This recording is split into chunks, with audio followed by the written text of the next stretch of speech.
I talked about this in a video last week, talking about the first rule of NFL preseason, which is don't worry about how good these teams are going to be in the regular season. It's irrelevant when it comes to August football. August football is about information and player rotation. So you have to take your opinions out of the equation when it comes to the NFL preseason. The second rule of NFL preseason, and of course, rules are made to be broken. I get it. But the second rule of NFL preseason is pay attention to the joint practices. Teams that dominate the joint practices oftentimes don't dominate the preseason game that follows. Let's talk about it and what that means for Friday night with this double gamer powered by WagerTalk. I'm Ted Savransky, Teddy Covers, and today I'm going to talk about the Dolphins and the Commanders on Friday night. I'm also going to talk about the Bucs and the Jets. These are both teams that have been playing, both matchups are teams that have played in joint practices this week. And there's been a clear winner in both situations of the joint practices. Let's start with Miami and Washington, where from all indications, from every report I read, the Commanders just kicked the Dolphins' ass. I mean, in preseason practice. And again, the joint practices are designed for teams to get work against somebody else. And there are positive things about it for Miami. But when it came down to it, Washington controlled the flow. Washington forced the turnovers. Washington was the better of the two teams on the field by a wide margin. Yet, we look at the point spread. Oh my God, all the money's come from Miami. Right now, look at the Odds Logic live odds. You're going to get yourself a free trial, by the way, oddslogic.com/Teddy. Check it out. It's free. And the sign up takes like a minute, not even. oddslogic.com/Teddy for free live odds for the next 7 days. Check it out. If you like it, maybe you'll subscribe. I use it every day. But I'm seeing 3.5 out there as a prevailing number for the Dolphins right now. Total sitting 36/36.5. Some of the 36s are juiced to the over. And I'm just going to read some of the quotes. It was not the greatest day of practice for the Dolphins, who seemed to struggle in much of their execution. They were beaten by the Commanders on offense and defense throughout the day. Malik Willis definitely got his cardio work in. While it's doubtful any of the Commanders' defenders would hit Miami's starting quarterback, Willis was forced to showcase his scrambling ability consistently to evade pressure that he was under. In addition, Miami's got issues in the secondary. This is the secondary that on paper is the 32nd ranked secondary in all of football.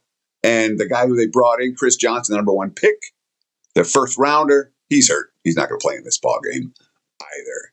So certainly, when it comes to these practices, Washington's been the better of these two teams, which is what we would expect. It is a complete rebuild job for Miami. And Jeff Hafley in his first year as a Dolphins head coach. But this isn't about practice. This is about the game. And look, the Dolphins are favored. Why? Real simple. When you dominate the practices, you get to exhale. Plain and simple.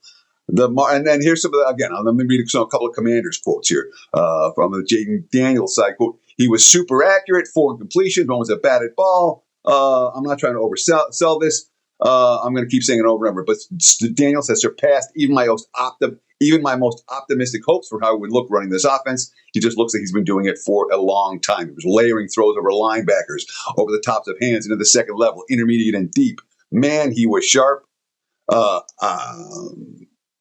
I would be surprised if he played against the Dolphins. What happens is you play great in training camp. You play great in the joint practice. You get to sit. Not like Daniels has anything to prove in August. Not like his backup, Marcus Mariota, has anything to prove in August. So we have a Dolphins team with a lot to prove. We have a Commanders team with basically nothing to prove.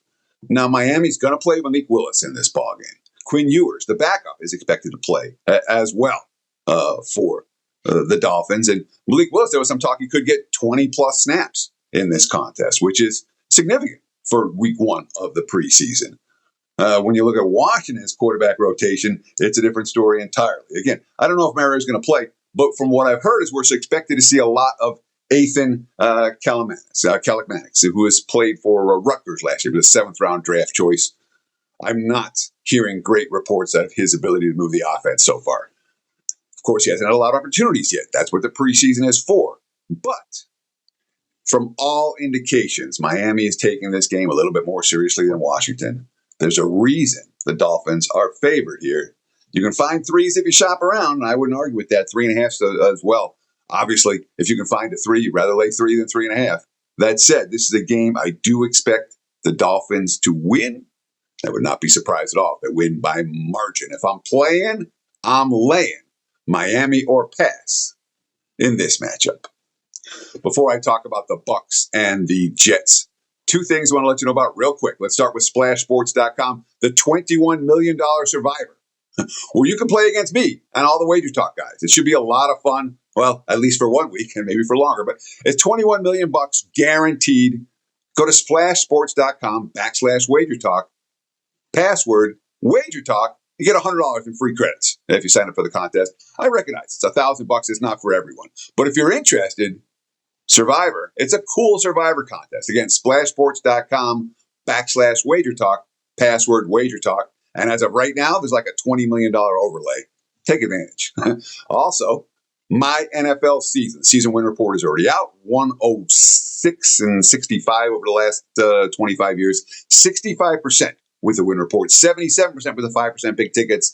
This year's report has 5 teams already on it. We may add more after week 2 or week 3 of the preseason. But don't buy the report. You can get the report for $199. Get my full season, $599. That's going to get you every play, every day from the preseason right through the Super Bowl. There's nothing more to buy. All big tickets included. The win reports included. And you can take $50 off too.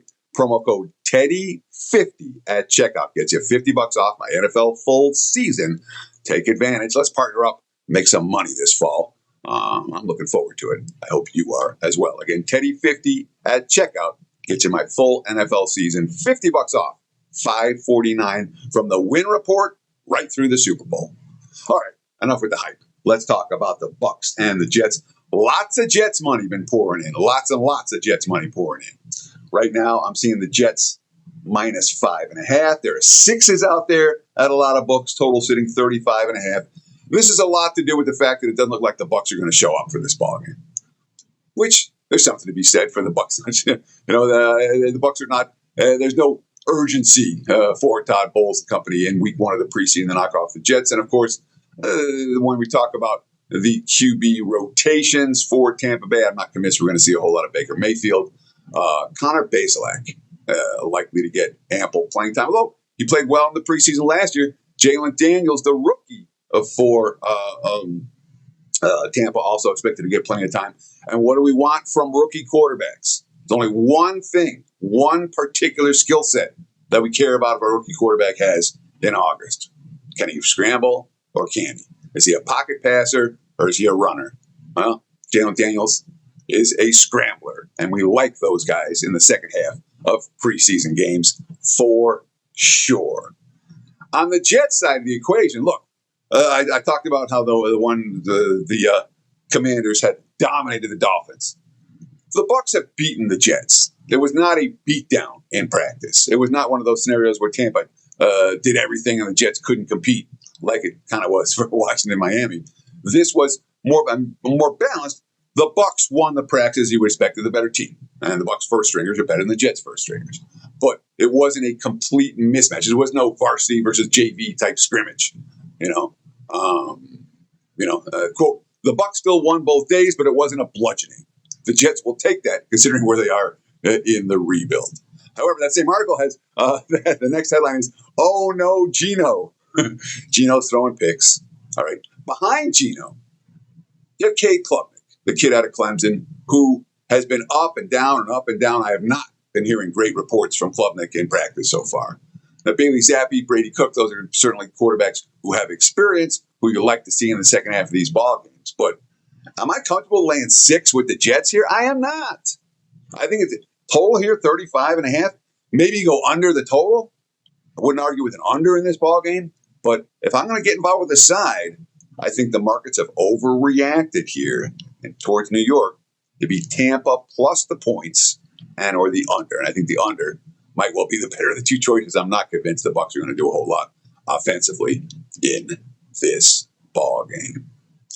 Thank you so much for watching WagerTalk TV. Really, stay tuned right here on this channel for more quality video content. And please, before you leave, We appreciate the comments, the likes, and the follows very, very much. Tell us what you think about Friday night preseason or Saturday preseason below. We appreciate your contributions. Best of luck with all your bets, and thanks for watching WagerTalk TV.